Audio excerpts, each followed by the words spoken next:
Everyone can hear God's voice. Everyone. I don't care who you are, if you're Christian, if you're not Christian, everyone hears his voice, but a lot of people don't realize that they're hearing God's voice. And today, if you hear God's voice, harden not your heart. We'll hear this from Christians, and it seems like a lot of Christian mumbo jumbo, but what does it actually mean to hear God's voice? Have you ever had that moment where you know that you should be doing something or that maybe you need to stop doing something, but that thing is something that you enjoy or on the surface it feels good? And you get that thought in your head that's like, man, I shouldn't be doing this.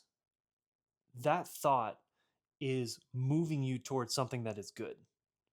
Now, every single thought in your head is not God speaking, but when you recognize that something is genuinely good for you and that you know that you should be moving towards it, that is God working through your conscience to point you towards that good, right?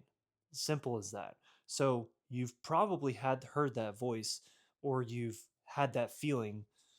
That's God trying to speak to you.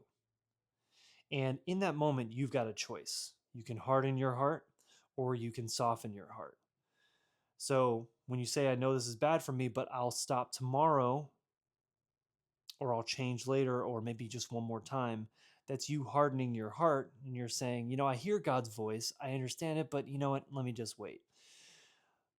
So softening your heart and actually choosing the good that God is pointing you towards is in that moment when you're stuck in that thing, that sin, it's really hard. It's really hard to do that. And if you think about yourself white knuckling through stopping sin, it's really kind of impossible. And that's where Jesus comes in and he says, give me that burden. Like, let me take that from you.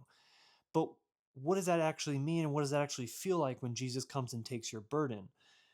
It's simply put like this: in that moment, when you say yes to God and you're like, man, God, you get into prayer and you say, man, God, I know this is hard.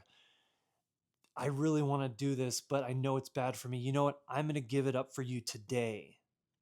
Just today. And that's all I'm focusing on today, but I'm giving this up for you. That's when God can take that sacrifice, because that's literally what it is. It's a sacrifice. He could take that sacrifice, shape and form it, and turn your heart into something that is soft. He can change your heart. So today, if you hear God's voice, don't say tomorrow, don't say the next day, just do it in that moment. Change in that moment. And then ask Him for the strength to continue to choose what is good.